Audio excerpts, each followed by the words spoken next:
1 and 2 रो, या तो एक पंक्ति में बैठते हैं या दो पंक्तियों में बैठते हैं।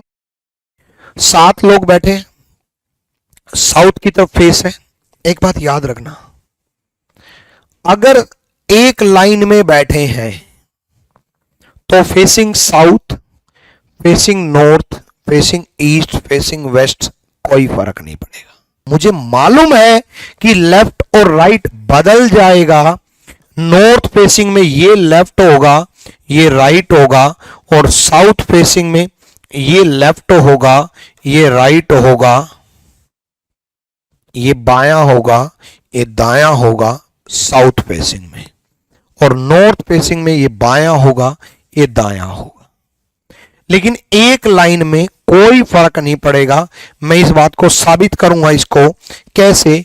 उसने फेसिंग साउथ बोला, मैं नॉर्थ मान के सोल्व करूंगा, क्योंकि नॉर्थ मान करके अगर सोल्व करेंगे तो ये लेफ्ट और ये राइट आपका अपना लेफ्ट राइट है, आपका अपना बायां दायां है, इसलिए सोल्व करने में आसानी रहेगी।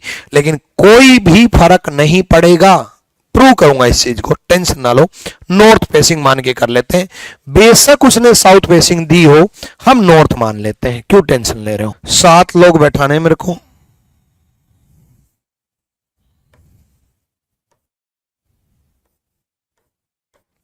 तीन 3 4 एक साथ। Only 2 people sit between P and S। P और S के बीच में 2 लोग बैठे हैं, तो ऐसी जगह को साइड में रख दो ना, 2 लोग बैठा करके, क्योंकि कितनी पॉसिबिलिटी मानोगे? PS यहां मानोगे, PS यहां मानोगे, PS यहां मानोगे, PS यहां मानोगे, साइड में रखो। P और S के बीच में 2 लोग बैठे। N is immediate neighbour of S and M। N S और M का पड़ोसी है। अब N S और M का पड़ोसी या तो ये हो सकता है, या फिर N S और M का पड़ोसी ये हो सकता है। N S और M का पड़ोसी है, N S और M का पड़ोसी है, N S और M का पड़ोसी है, N S और M का पड़ोसी है।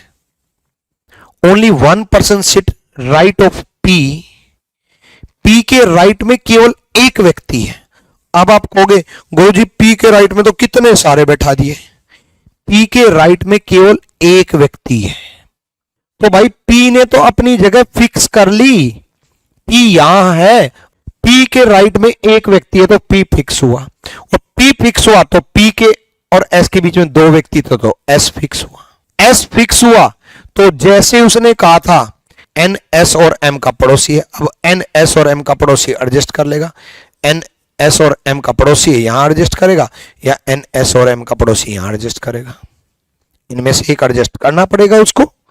ये जो अरेंजमेंट की थी ये गलत नहीं थी, बट जैसे ही उसने बोला P के राइट में एक व्यक्ति है, तो P इस तरफ नहीं बैठा, P इस तरफ बैठा है, और ये अरेंजमेंट सोल्व। जब फिक्स हो गया P, तो P फिक्स तो S फिक्स, S फिक्स तो N S, N fix M और S का पड़ोसी बनाना है। N O का सेकंड लेफ्ट है, ये N O का सेकंड लेफ्ट बन ही नहीं सकता, ये तो P का सेकंड लेफ्ट है।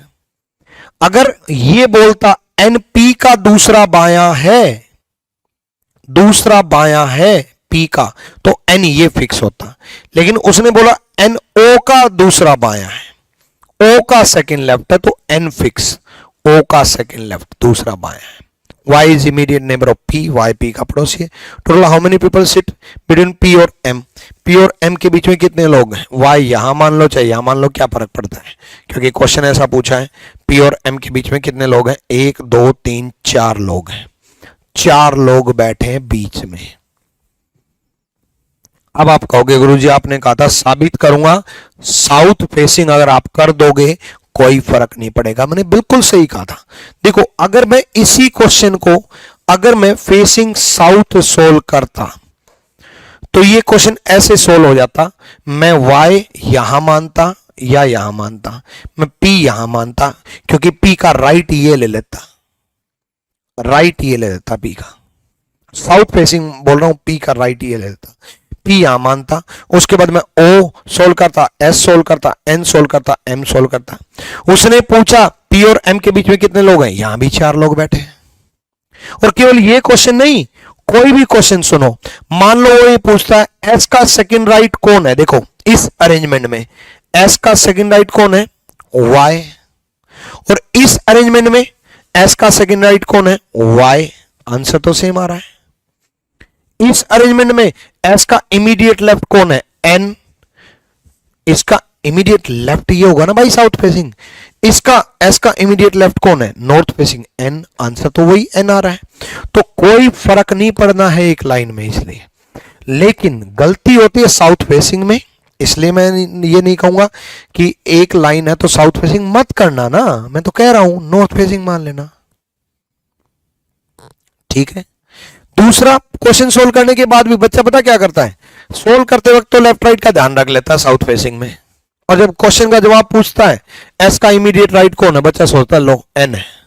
अरे भाई जब साउथ फेसिंग माना है तो एस का इमीडिएट राइट ओ हुआ ना, इसमें कोई गड़बड़ होगी ही नहीं, एस का इमीडिएट राइट ओ है। तो इसलिए मेरी बात मानो, मैंने साबित कर दिया कि एक लाइन में कोई फर्क ही नहीं पड़ेगा। हमने ये साउथ मान लिया, क्या फर्क पड़ गया? हमने मान लिया ऊपर की तरफ साउथ है, हमारी मर्जी, मान लिया। चलो अगला क्वेश्चन देखो। 6 दोस्त है, पेज की नॉर्थ है, ठीक है।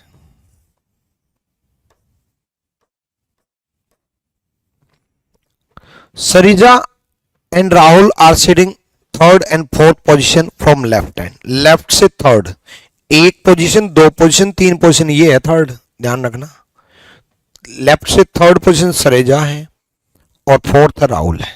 अच्छा, एस से बहुत सारे नाम है तो पूरा नाम लिख देता हूं, सरेजा का मैं एस आर लिख देता हूं, ठीक है। अब Sheela Naina are sitting extreme right and left and.